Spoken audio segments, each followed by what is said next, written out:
I'm Rachel Surwitz. I'm the founder and CEO of Woken, and today we're going to talk about my top tips for thriving in your job interview.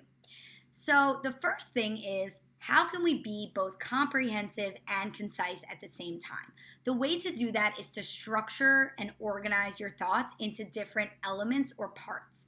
You might have any number of different frameworks that you could use for an answer in an interview. You might give a story, you might outline your process, you might outline your conceptual understanding of a topic, or there could be any other ways of going about it.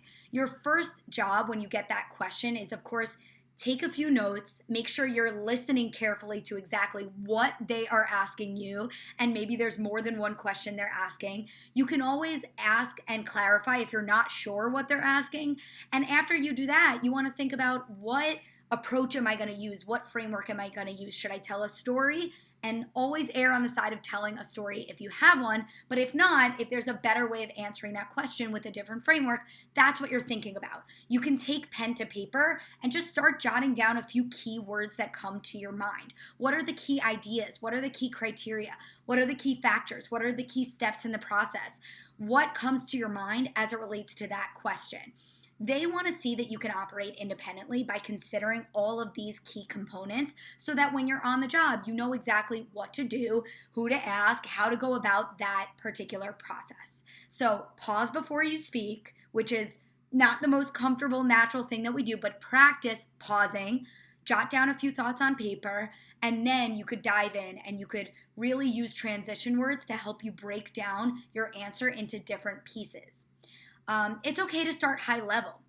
They can always ask for more detail, but if they ask you a broad question, you might want to give a broad overview and show that you understand it at that higher level, and you can always drop down and give more specifics if they want you to. Give stories as much as you can, right? So if you have done this type of work before, give relevant examples using the STAR framework, and really outline how you've done this job before, or how you've done it similarly and how you might do it differently for them. You can always stay authentic, right? Don't give them a forced answer. Generic answers what you think they want to hear. Just let them in on your thinking. The more they can get to know you as a person authentically, the more they're going to trust who they're hiring, and really get to know and get confident in you as a person, right? We're not meant to be robots. It's not meant to be perfect.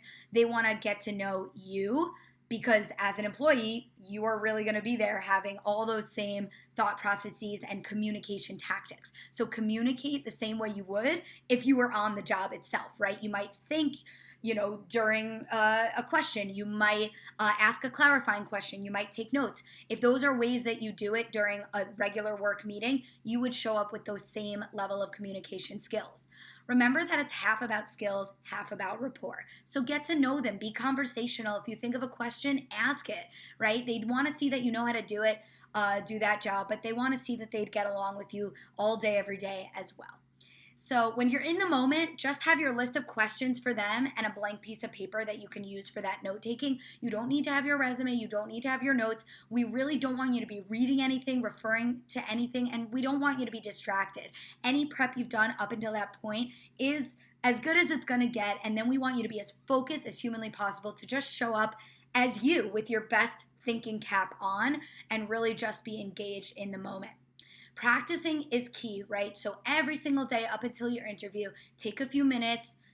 If you have 5 minutes only per day, that's fine. If you have 30 minutes or an hour per day, that's great. The more you can practice out loud, the better. So start by thinking about, what are they going to ask me? What are those common behavioral questions? But also, what exists on the job posting? And for each of those elements of the job description, think about your conceptual understanding as well as at least one example or story, and practice those things out loud. You can start by writing down your answers, but you don't need to write them verbatim. Just think about, what are the core ideas I might want to include if I were to get this question, and then you're getting off script. Again, you're not memorizing the answer verbatim, but you're really remembering, what are the core elements I want to say if I were to be asked this question. If you have no other time, you're going to practice, why this role, why this team or department, why this company, why this industry, and why you. You want to think about what you think they're going to ask you review that job posting. Of course, do research and really just prep and practice out loud as much as you can. It'll be a game changer for feeling comfortable and confident and just being yourself when you show up rather than worrying about your words. Also, don't forget to slow down your speech. I'm speaking really quickly right now, but when you're in the moment, you want to choose your words really wisely. And there's any number of ways of saying the same thing. So slow down your speech, be clear, be articulate, and it's okay to think about what you're saying and be thoughtful and slow down your pace so that you can really engage as clearly as humanly possible. Reach out if I can help. Would love to do a mock interview with you, and I hope this helps.